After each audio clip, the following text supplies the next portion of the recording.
ప్రతి ఒక్కరూ వ్యక్తిగత పరిశుభ్రతతో పాటు పరిసరాలను పరిశుభ్రంగా ఉంచుకోవాలని మున్సిపల్ చైర్పర్సన్ చందన రవీందర్, కమిషనర్ వెంకటగోపాల్ అన్నారు. వార్డు అభివృద్ధిలో ప్రజలు భాగస్వామ్యం కావాలని, తడి చెత్త, పొడి చెత్తను వేర్వేరుగా చేసి పారిశుద్ధ్య కార్మికులకు అందించాలని తెలిపారు. అలాగే పర్యావరణ పరిరక్షణలో భాగంగా ప్రతి ఒక్కరూ మొక్కలు నాటి వాటిని సంరక్షించాలని కోరారు. సిద్దిపేట జిల్లా గజ్వేల్ ప్రజ్ఞాపూర్ మున్సిపల్ పరిధిలోని 17వ వార్డులో రాష్ట్ర ప్రభుత్వం ప్రతిష్టాత్మకంగా చేపట్టిన ప్రజాపాలన ప్రగతి ప్రణాళిక కార్యక్రమంలో భాగంగా 6వ రోజు తడి చెత్త, పొడి చెత్త వేరు చేయడంపై అవగాహన కార్యక్రమం నిర్వహించారు. ఈ సందర్భంగా వన మహోత్సవ కార్యక్రమంలో భాగంగా మున్సిపల్ వైస్ చైర్పర్సన్ పద్మాబాయి నరసింగారావుతో కలిసి చైర్పర్సన్ చందన రవీందర్, కమిషనర్ వెంకటగోపాల్ మొక్కలు నాటారు. అనంతరం వారు మాట్లాడుతూ గజ్వేల్ ప్రజ్ఞాపూర్ మున్సిపాలిటీని స్వచ్ఛ మున్సిపాలిటీగా తీర్చిదిద్దడమే లక్ష్యంగా ముందుకు సాగుతున్నామని పేర్కొన్నారు. ఇందుకు ప్రజలందరూ సహకరించాలని కోరారు. ఈ కార్యక్రమంలో కౌన్సిలర్లు నాయని సత్యలక్ష్మి యాదగిరి, స్వప్న, సురేష్, లక్ష్మీ శ్రీనివాస్, వివిధ పార్టీల నాయకులు, మున్సిపల్ సిబ్బంది, వార్డు ప్రజలు పాల్గొన్నారు.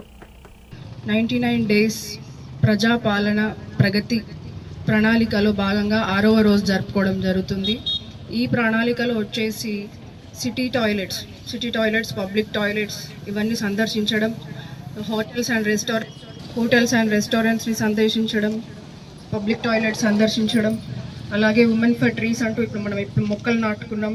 ఆ మొక్కలు నాటడం మన మున్సిపల్ బాధ్యతనే కాకుండా ఆ చుట్టుపరిసరాలలో ఎవరైతే ఉంటారో వాళ్ళందరి బాధ్యత అని కూడా చెప్తున్నాను.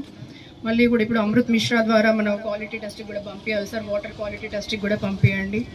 అలాగే ఇప్పుడు ఈ చెత్త బాధ్యత అనేది ఓన్లీ ఆడవాళ్ళకే కాకుండా నేను ప్రజలందరినీ కోరుకునేది ఏంటంటే ఇంట్లో ఉన్న ప్రతి సభ్యులు కూడా దీనిపైన అవగాహన ఉండాలి. ఎందుకంటే ఎప్పుడైతే మనం చెత్తని సెగ్రిగేట్ చేసి తడి చెత్తకి తడి చెత్త, పొడి చెత్తకి పొడి చెత్త వేసుకొని హజార్డ్స్ అన్నీ కూడా రెడ్ బిన్లో వేయడం అనేది పూర్తిగా ఇప్పుడు నేను గమనించిన కాడికైతే ఇంట్లో ఆడవాళ్ళకే అది మొత్తం ఆ బాధ్యత అనేది ఆడవాళ్ళకే పెట్టేసిరు. అట్లా కాకుండా మీ అందరికీ కూడా జెంట్స్కి, పిల్లలకి, ప్రతి ఒక్కరిని కూడా ఈ విషయంలో బాధ్యులను చేయాలి, రెస్పాన్సిబుల్ చేయాలి. ఎందుకంటే ఎప్పుడైతే మన ఇల్లు నీట్గా ఎలా అయితే ఉంచుకుంటామో మన పరిసరాలను కూడా అలాగే నీటి ఉంచుకొని మన ఊరిని కూడా నీటి ఉంచుకున్నట్టయితే మనము రోగాల బాధ పడకుండా కాపాడుకోగలిగిన వాళ్ళమైతే.